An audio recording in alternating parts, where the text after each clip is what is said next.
Hello students. Last topic remarks. Remarks means what we have learned.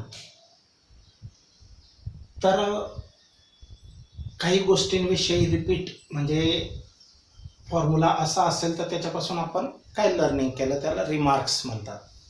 Remarkable things that is remarks.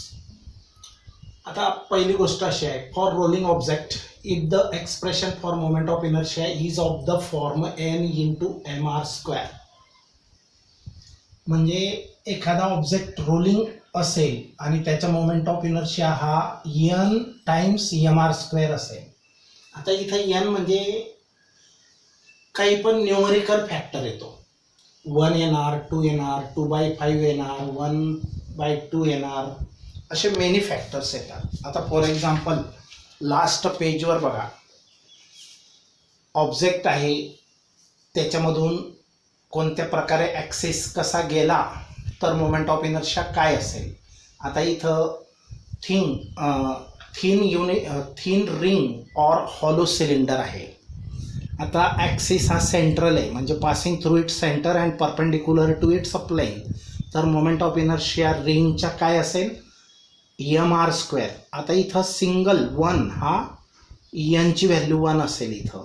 तसं thin ring असेल आणि about diametrical axis म्हणजे ही जी ring आहे त्या रिंगला diametrical axis म्हणजे असा आडवा ॲक्सिस टाकला आणि त्या ॲक्सिसमधून रिंग अशी फिरवली तर त्याचा मोमेंट ऑफ इनर्शिया हा half of m r square इतका येणार.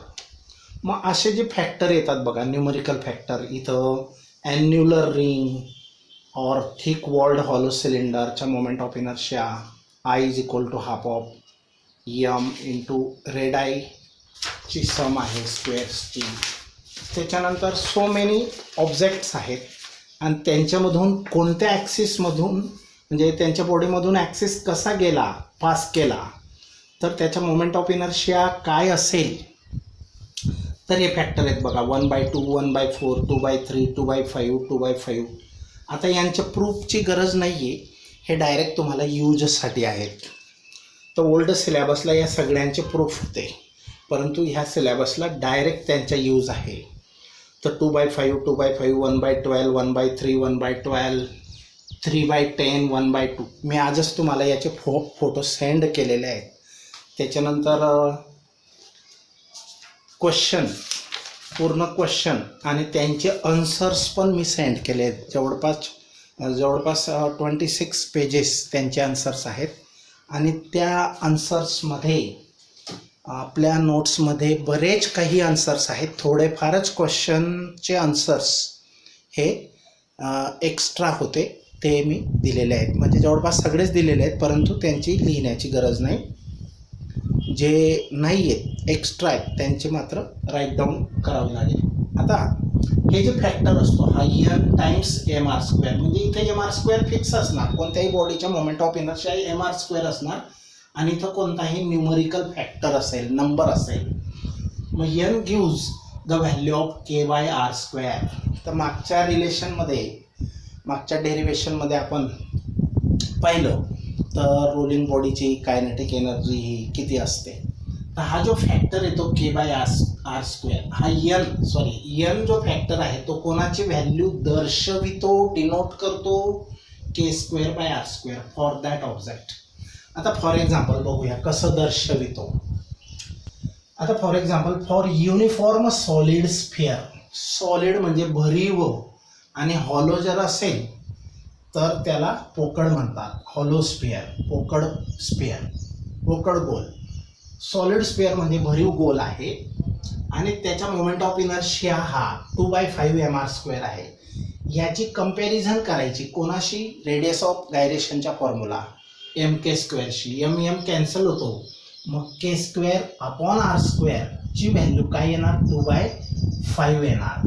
मग प्रत्येक ऑब्जेक्टचा हा जो मोमेंट ऑफ इनर्शियाचा फॉर्म्युला मी तुम्हाला आताच दाखवले बुकमध्ये फॉर एक्झाम्पल. तर हे जे फॉर्म्युले आहेत ह्यांचे मोमेंट ऑफ इनर्शियाचे जे फॉर्म्युले आहेत तर ह्यांची कंपॅरिझन नेहमी कोणाबरोबर करायची, mk² बरोबर. त्याच्यामधला m कॅन्सल होऊन तुम्हाला कोणती व्हॅल्यू मिळेल, k² ची व्हॅल्यू तयार करायची आणि ती जी व्हॅल्यू मिळेल ती काय असते, ती म्हणजे हा n टाइम्स mr² असतो. म्हणजे या फॉर्म्युल्यामधला हा moment of inertia of solid sphere आहे 2/5 mr². तर हा 2/5 काय दर्शवितो, n हा k²/r² ची व्हॅल्यू दर्शवितो. डायरेक्ट प्रत्येक फॉर्म्युल्यामध्ये असे जे फॅक्टर आहेत ते डायरेक्ट n म्हणजेच k²/r² च्या व्हॅल्यू आहेत. आता तसंच फॉर एक्झाम्पल सिमिलरली रिंग असेल किंवा हॉलो सिलेंडर असेल तर दोघांच्या मोमेंट ऑफ इनर्शिया सेम आहेत. तर त्यांच्यासाठी हा रिंगसाठी आताच सांगितलं मी mr² असतो moment of inertia, I = mr². मग तिथं mr²ला अगोदर कोणता नंबर आहे, काहीच नाही म्हणजे 1 समजायचा. मग k²/r² ची व्हॅल्यू काय येणार, 1 येणार. त्याच्यानंतर डिस्क ऑर सॉलिड सिलेंडरचा मोमेंट ऑफ इनर्शिया काय असतो, हाफ ऑफ mr² असतो. म्हणून k²/r² ची व्हॅल्यू अशी तयार केली तर ती 1/2 येणार. Thin walled hollow sphere, hollow म्हणजे पोकळ गोल, थिन वॉल्ड बारीक वॉल असलेला, भिंत असलेला जो हॉलो स्फिअर आहे त्याची व्हॅल्यू 2/3 येणार. जर रॉड रोल होत असेल, आता रॉड म्हणजे असा रॉड असेल आणि तो रोल होतोय तर इट इज ॲक्च्युअली सिलेंडर. तर त्याला सिलेंडर ट्रीट करायचं रॉडला, दॅट इज रोलिंग. रॉड असेल तर त्याला काय ट्रीट करायचं, सिलेंडर. जर उभं केलं, पोकळ राहिलं तर ते सिलेंडर सारखंच ॲक्ट होईल.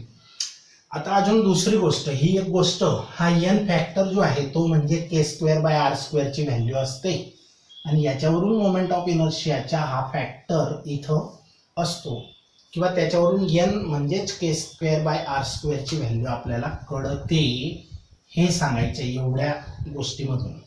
आता दुसरी गोष्ट अजून, या k²/r² वरून काय कळतं आपल्याला, काय समजतं, तर बघा, व्हाईल रोलिंग द रेशो, जेव्हा एखादी बॉडी रोल होते तर तिला 2 टाईपच्या कायनेटिक एनर्जीज असतात, ट्रान्सलेशनल आणि रोटेशनल, आणि यांची सम ही टोटल असते, टोटल कायनेटिक एनर्जी असते. तर ह्यांचा रेशो जर पाहिला, ट्रान्सलेशनल एनर्जी त्या बॉडीची, रोलिंग बॉडीची, फक्त रोलिंगसाठी, हा हे केस, दुसऱ्या ऑब्जेक्टसाठी नाही, फक्त रोलिंग. तर रोलिंग कोण होऊ शकतं, जे पण ऑब्जेक्ट असे स्फेरिकल असतील, सिलेंड्रिकल असतील तेच रोल होऊ शकतात. कॉइन असेल, डिस्क असेल, त्यांच्यासाठी. मग रोलिंग मोशन आपण पाहिली, कायनेटिक एनर्जी पाहिली मागच्या डेरिव्हेशनमध्ये. तर आता kinetic energy of translational is to kinetic energy of rotational is to kinetic energy of total. आता जर इथं हा रेशोचा फॉर्म्युला आहे 1:k²/r² इज टू 1 + k²/r², असा फॉर्म्युला आहे. हा फॉर्म्युला फिक्स फॉर्म्युला आहे रोलिंग बॉडीचा, या तिघ एनर्जींच्या रेशोचा हा फॉर्म्युला फिक्स आहे. इथं 1 आहे, इथं k²/r² आहे, इथं 1 + k²/r² आहे. आता हा रेशो कसा फाइंड आउट करायचा, कोणत्या पण रोलिंग बॉडीचा. आता समजा हॉलो स्फिअर आहे, suppose hollow sphere is rolling on inclined plane. मग हॉलो स्फिअरच्या k²/r² ची व्हॅल्यू किती आहे, हॉलो स्फिअरची 2/3 आहे. मग ही 2/3 व्हॅल्यू इथं पुटअप करायची. बघा, हा 1 ॲज इट इज, नंतर रोटेशनल कायनेटिक k²/r² ची व्हॅल्यू 2/3 टाकायची, नंतर 1 + इथं पण 2/3 पुटअप करा आणि याला सिम्प्लिफाय करा. आता याला सिम्प्लिफाय केलं तर 3 × 3, 3 आहे की 3 + 2 5/3. मग आता या दोघांचे जे छेद आहेत, डिनॉमिनेटर्स आहेत, तर ते 3 आहेत. याला अजून सिम्प्लिफाय करायचे. या 3 कॉमन, म्हणजे इकडे 3 ने मल्टिप्लाय केलं तर हा 3 ने मल्टिप्लाय केलं प्रत्येकाला, याला पण, याला पण, याला पण, तर याला 3 ने मल्टिप्लाय केलं तर 3 कॅन्सल होईल आणि याला 3 ने मल्टिप्लाय केलं तर 3 × 3, तर 3:2:5. मग असं त्यांचा रेशो येणार. आता ह्या रेशोवरून आपल्याला पर्सेंटेज फाइंड आउट करता येतं. तर इथं जवळपास ट्रान्सलेशनल कायनेटिक एनर्जी ही 3 हिस्से आहे, एकूण 5 हिस्से. टोटल एनर्जी जर 5 तुकडे असतील तर त्या 5 तुकड्यांपैकी 3 हिस्से ट्रान्सलेशनल असेल आणि 2 हिस्से रोटेशनल असेल. ह्यांची सम ही असते, हे पण लक्षात ठेवा. तर 60% ही ट्रान्सलेशनल असेल, 60% ऑफ कायनेटिक एनर्जी ट्रान्सलेशनल मोशनमुळे असेल आणि 40% ऑफ एनर्जी ही रोटेशनल मोशनमुळे असेल. बरं, आता हे एकदम इझी आहे. हा remark CET, JEE, NEET point of view very important. आता क्वेश्चन नंबर 2 जो 5th क्वेश्चन असा आहे, तो नोट्समध्ये मी शेवटच्या पेजवर आजच पाठवला. पेज नंबर आय थिंक 39वर हा असेल, 39वर आहे आणि हा 38वर आहे. तर 39 पेजवरच्या हा क्वेश्चनचं हे आन्सर आहे. क्वेश्चन काय बघा, a uniform disc and a hollow right circular cone. Disc म्हणजे हा भरीव डिस्क, CD डिस्क, आणि राईट सर्क्युलर कोन हा कोन आहे आणि सर्क्युलर त्याचा बेस सर्कल आहे आणि राईट म्हणजे त्याची ही हाईट परपेंडिक्युलर हाईट या सर्कलला परपेंडिक्युलर आहे, म्हणून त्याला राईट सर्क्युलर कोन असं नाव दिलेलं आहे. हे 10th मध्ये झालेलं असेल तुमच्या.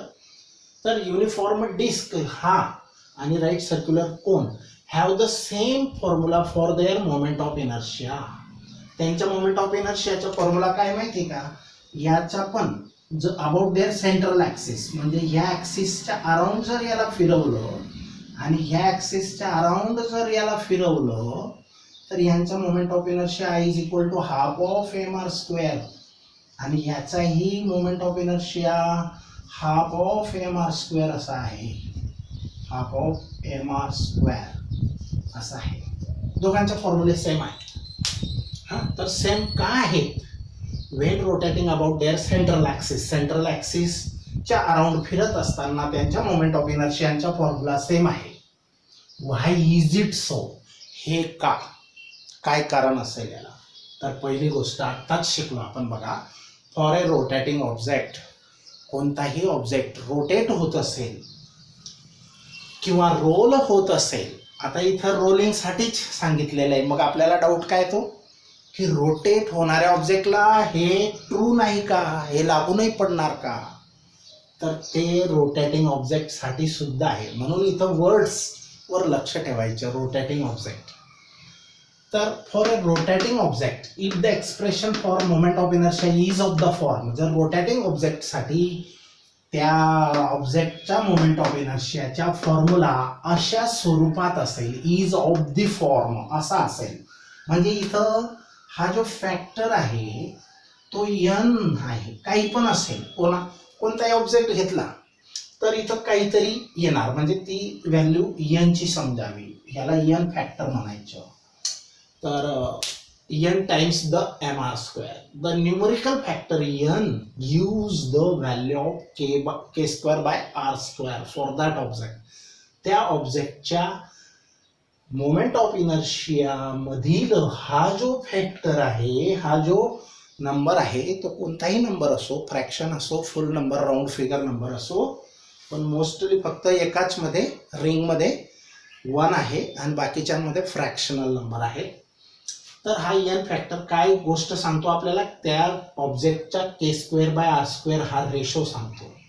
आता फॉर एक्झाम्पल युनिफॉर्म डिस्क म्हणजे हा आणि हॉलो राईट सर्क्युलर कोन म्हणजे हा has the same value of k²/r². तर त्यांच्या k²/r² ची व्हॅल्यू काढून पाहिली तर ती सेम येते, ती हाफ येते.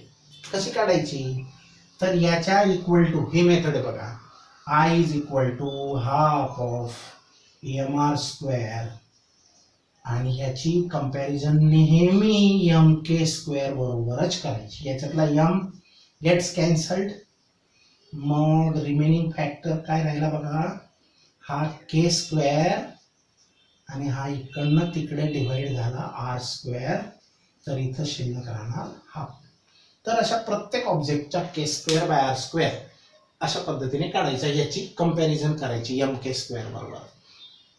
तर हा k²/r² काढून पाहिला डिस्क आणि हॉलो राईट सर्क्युलर सिलेंडर कोन, तर त्यांचा k²/r² किती आला, 1/2L आला.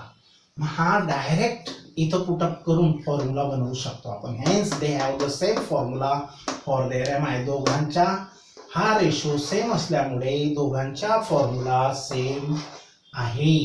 हे कदाचित 2 मार्कासाठी येऊ शकतं. हा टेक्स्च्युअल क्वेश्चन होता आणि त्याचे एक्सप्लेनेशन असं आहे. तर I thought here this is the end of the chapter. Now from tomorrow we'll start a next chapter, properties of fluids. Now we'll stop here. Okay.